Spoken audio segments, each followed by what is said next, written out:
नमस्कार, मैं सविता चौधरी भारतवर्ष में मध्य प्रदेश राज्य की निवासी हूँ। मध्य प्रदेश में इंदौर एवं नीमच की रहने वाली हूँ। हिंदी की गूंज पत्रिका अंतर्राष्ट्रीय स्तर पर टोक्यो जापान से प्रसारित होने वाली हिंदी भाषा की मात्र एक पत्रिका है, जिसकी संरक्षक एवं संचालिका डॉक्टर रमा शर्मा जी का मैं तहे दिल से आभार एवं धन्यवाद प्रेषित करती हूँ, जिन्होंने मुझे अंतर्राष्ट्रीय स्तर के इस पटल से अभिव्यक्ति प्रस्तुत करने का अवसर प्रदान किया। पुनः धन्यवाद। तो मैं आज आपके समक्ष स्वलिखित एक लघु कथा के साथ उपस्थित हुई हूँ। तो चलिए चलते हैं मुखौटों की रंगीन दुनिया में। जी हाँ, मेरी लघु कथा का शीर्षक है मुखौटों की रंगीन दुनिया।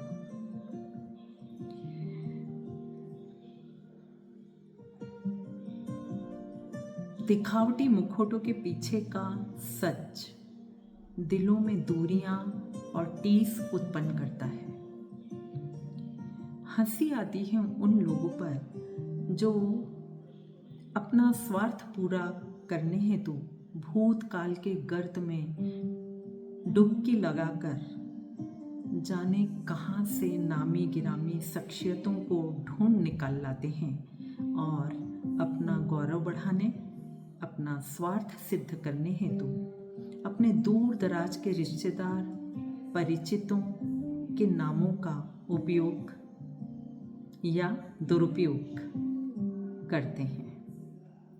देखा है अक्सर कि कुछ लोगों के सुदूर के रिश्ते में भी कोई नामी शख्सियत हो तो कई पीढ़ियों तक की पहचान बताकर वह उनसे रिश्तेदारी निकालकर खुद को ही महान समझ बैठते हैं। जैसे फला फला मेरे साड़ू भाई की साली की मौसी का बेटा कलेक्टर है। यह परिचय मानो लोगों को गुमराह करने हेतु हस्ताक्षर के काम करते हैं। तो ये बात यूं तो 15 वर्ष पुरानी है, लेकिन आज भी नासूर मन को व्यथित कर देती है। मेरी सखी की घुटन भरी जिंदगी देख मैं आज भी दुखी हो जाती हूँ। याद है मुझे 16 दिसंबर की वह शाम, मेरी अभिन्न मित्र गुंजन को विवाह हेतु लड़का स्वयं देखने आने वाला था। गुंजन ने मुझे बताया लड़का अपने मित्र संग आ रहा है और मित्र की पत्नी भी साथ आ रही है। यह सुन मेरा माथा ठनका। क्या लड़के के माता पिता, भाई बहन या अन्य नजदीकी रिश्तेदारी में ऐसा कोई बंदा नहीं था जो लड़के के साथ आकर जीवन का महत्वपूर्ण निर्णय लेने में साथ निभा सके? ओह, मेरा मन भी जाने कहाँ इन अनगर्ल बातों में दौड़ने लगा। बहरहाल गुंजन के जीवन की वह निर्णायक शाम थी। अतः उसने मुझे अपने घर शाम के खाने में शामिल होकर लड़के को बारीकी से देखने समझने हेतु आमंत्रित किया था। तो मैं ज़्यादा देर शाम होने का इंतजार न कर सकी और शाम से पहले ही मैं उसके घर जा पहुंची। विनोद अंकल के बाहरी अहाते में बहुत चहल पहल दिख रही थी। अंकल के ऑफिस के परिचित ही मदद करने घर पहुंचे हुए थे। सच है यह, अपनों के सहयोग बिना जिंदगी सूनी और वीरान होती है। सजावट पसंद गुंजन ने घर को बेहतरीन तरीके से सजाया हुआ था। प्रवेश द्वार पर ताजे फूलों की सजी रंगोली और गमलों पर की गई कलात्मक पेंटिंग उसके कलात्मक शौक का परिचय दे रही थी। फूलों के गुंचों से सजा टेबल का गुलदस्ता, दीवार से मैच करते हुए टिश्यू के पारदर्शी पर्दे किसी नववधु के घूंघट का एहसास दिला रहे थे। मंद हवा के झोंके से हिलते हुए पर्दे गुंजन के मन के तूफान की ओर इशारा भी कर रहे थे। सारी सज्जा गुंजन की कलात्मक अभिरुचि का बयान कर रही थी। गुंजन को उसके पिताजी द्वारा लड़के का परिचय इस प्रकार दिया गया कि बेटा, लड़का MSc केमिस्ट्री और PhD है एवं लखनऊ गवर्नमेंट कॉलेज में असिस्टेंट प्रोफेसर है, पर रंग जरा काला है, सो कोई बात नहीं, गुण वाला तो है और सरकारी नौकरी भी तो है। पुरानी कहावत भी है, लड़के का रूप नहीं रुपया बोलता है। लड़के के सारे ऐब माफ होते हैं, पूरी तरह लड़का तो है ना, बस यही काफी है। कई शामों से जिस शाम का इंतजार था वह शाम आज आ ही गई। हवा भी सहमी हुई सी थी। एक अजनबी से मुलाकात की शाम जो थी। डिनर टेबल पर सुंदर सी कैंडल का प्रकाश फैला हुआ था। गुलदस्ते में सजे 2 लाल गुलाब रोमानियत भरे 2 दिलों की ओर इशारा कर रहे थे। मानो टेबल भी इंतजार कर रही थी 2 दिलों के मिलन का। इसी टेबल पर लड़की दिखाई की रस्म अदा की जानी थी। तभी गुंजन का सर्वप्रथम ध्यान लड़के के साथ आए 6 फुटे गोरे चिट्टे मित्र और उनकी चांद सी सुंदर पत्नी पर गया। पहली नजर में वह लड़के के साथ आए युगल दंपति से अत्यधिक प्रभावित हुई, कारण वे बहुत ही हंसमुख मिजाज के थे, जिन्हें देखकर गुंजन अपने दिल का अभिमान लड़के के पक्ष में बना चुकी थी, क्योंकि वह जानती थी कि मित्रता सदा बराबरी वालों के संग की जाती है। सो गुंजन ने सोचा, जरूर लड़का भी मित्र की तरह खुश मिजाज होगा ही। लेकिन 2 घंटे की लंबी बातचीत के बाद गुंजन को समझ आ चुका था, लड़का बहुत गंभीर व चेहरे से नीरस प्रवृत्ति का दिख रहा था। लड़का जैसे ही कुछ दूरी पर आंगन के बीच बने हुए बगीचे में टहलने लगा तो गुंजन ने उसके मित्र से प्रश्न पूछ ही लिया, क्या प्रोफेसर साहब बहुत गंभीर व नीरस स्वभाव के हैं? युगल मित्र ने ठाके के साथ उत्तर दिया, नहीं, जैसे के संग तैसे बन जाते हैं। गुंजन यह सुन आश्वस्त हुई। अब बारी थी गुंजन एवं प्रोफेसर साहब को एकांत में मिलने की।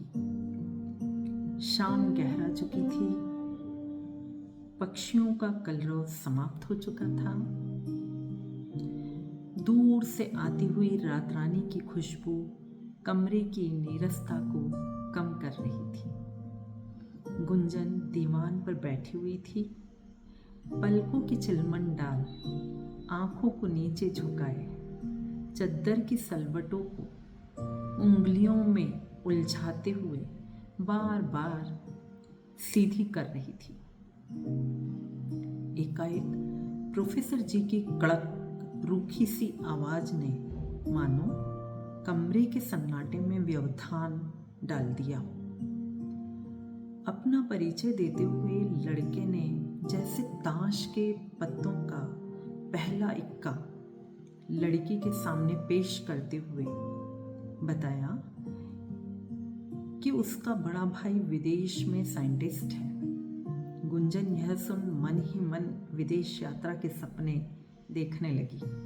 तभी प्रोफेसर जी ने गुंजन की बौद्धिक क्षमता का आकलन करने हेतु जीके के प्रश्नों की बौछार सी कर दी। वो कहते हैं ना कि इंसानी फितरत होती है कि लोग अपनी कमियों को छुपाने के लिए सामने वाले पर पलटवार कर उनको बोलने का मौका ही नहीं देते हैं। गुंजन प्रोफेसर जी के प्रश्नों को सुन उनकी बुद्धिमानिता से बहुत प्रभावित हुई। हालांकि लड़का स्वभाव से नीरस व अंतर्मुखी सा लगा, परंतु यूएसए के भाई के स्टेटस से भी प्रभावित हुए बिना वह नहीं रह पाई।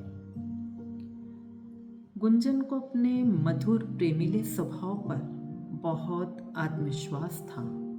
वह लड़के के नीरस स्वभाव को नजरअंदाज करते हुए सोचने लगी कि सारी गली मोहल्ले घर परिवार रिश्तेदारी के लोग मुझे इतना प्रेम करते हैं, मैं सबका दिल जीत लेती हूँ। प्रेम ही दुनिया की अनमोल पूंजी है, जिसके विनिमय से इंसान तो क्या जानवर भी प्रेम करने लगते हैं। सो मेरे प्रेम के रंग इतने गहरे हैं कि प्रोफेसर जी प्रेम के रंग में रंगने से कैसे बच पाएंगे। वह उन्हें बदल ही देगी। इस आत्मविश्वास ने गुंजन को प्रोफेसर जी की नीरसता बेरुखी को नजरअंदाज करने के लिए विवश कर दिया और उसने शादी के लिए हाँ भर दी। चंचल बाला गुंजन खो गई अपने रोमानी ख्वाबों संग शादी की तैयारी और खरीदारी में। 3 महीने में शोक चंचल गुंजन ने कितने ही सपने देख डाले कि शादी का दिन आ ही गया। शादी के लिए बारात दरवाजे पर थी और गुंजन के जीवन में शुरू होने को थी दिखावे के पीछे छुपी सच्चाई तक की यात्रा। उधर रिसेप्शन का आलम यह था कि लड़के के मित्रों ने शराब के नशे में हंगामा खड़ा कर दिया था। जैसे तैसे गुंजन के मामा जी पिताजी ने सब व्यवस्थाओं को फिर से नियंत्रित किया एवं माहौल में घुली हुई गर्माहट को शांत किया। वह किसी तरह वरमाला की रस्म अदायगी का वक्त आया।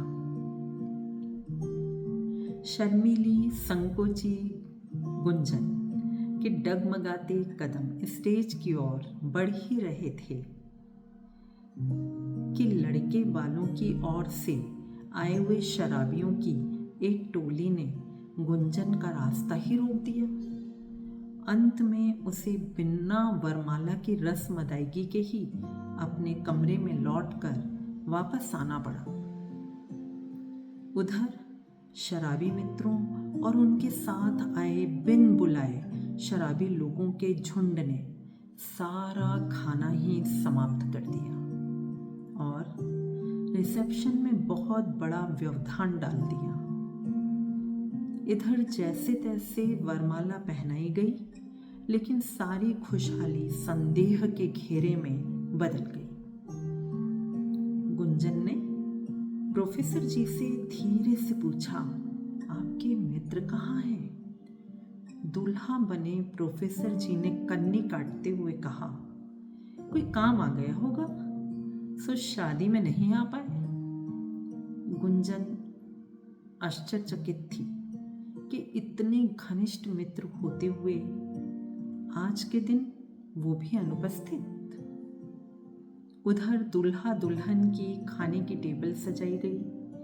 गुंजन को इंतजार था साजन के हाथों से मुंह मीठा करने का, पर यह क्या, प्रथम चम्मच छोले का उनके हाथों से खाकर गुंजन के मुंह का स्वाद का सेला तीखा सा हो गया। गुंजन इस प्रथम पल से ही अपने पतिदेव की बेरुखी, नीरसता, निर्मोहीपन और बुद्धि के बारे में आशंकित हो गई। इन बीते 15 वर्षों से गुंजन दीदी की जिंदगी जियाजी संग एक नौकरानी की तरह गुजर रही है। कारण वे एक भी काम स्वनिर्णय से सफलतापूर्वक नहीं कर पाते हैं। उनकी अस्त व्यस्त दिनचर्या ने गुंजन के मधुर स्वभाव को क्रोधी और चिड़चिड़ाहट एवं लड़ाकू बना दिया था। गुंजन कई बार पूछ चुकी है प्रोफेसर जी से कि वह मित्र युगल जो मुझे आपके संग देखने आए थे ना, वो ना तो कभी अपनी शादी में आए, ना उनका कभी आपके पास कोई फ़ोन आया। क्या आप सिर्फ मुझे पसंद करने के लिए उन्हें साथ लाए थे या मुझ पर अपना प्रभाव जमाने लाए थे? क्या वह सिर्फ दिखावा मात्र था? USA वाले भाई का तमंगा लगाए प्रोफेसर जी ने एक कुलीन सुसंस्कृत लड़की से शादी करने में सफलता भले ही हासिल कर ली हो, पर आज उन दोनों की जीवन डगर विपरीत दिशा में पूरब और पश्चिम की ओर जाती है। दिखावे से खुशियां क्षणिक रूप में ही प्राप्त हो पाती हैं। सत्य कभी छुपता नहीं, लेकिन क्षणिक दिखावा खुशनुमा जिंदगियों को लील जाता है। मुखौटों के पीछे की सूरत कितनी भयानक होती है। जनाब, इतनी दिखावट ना कीजिए कि मुखौटा भी शर्मसार हो जाए। धन्यवाद।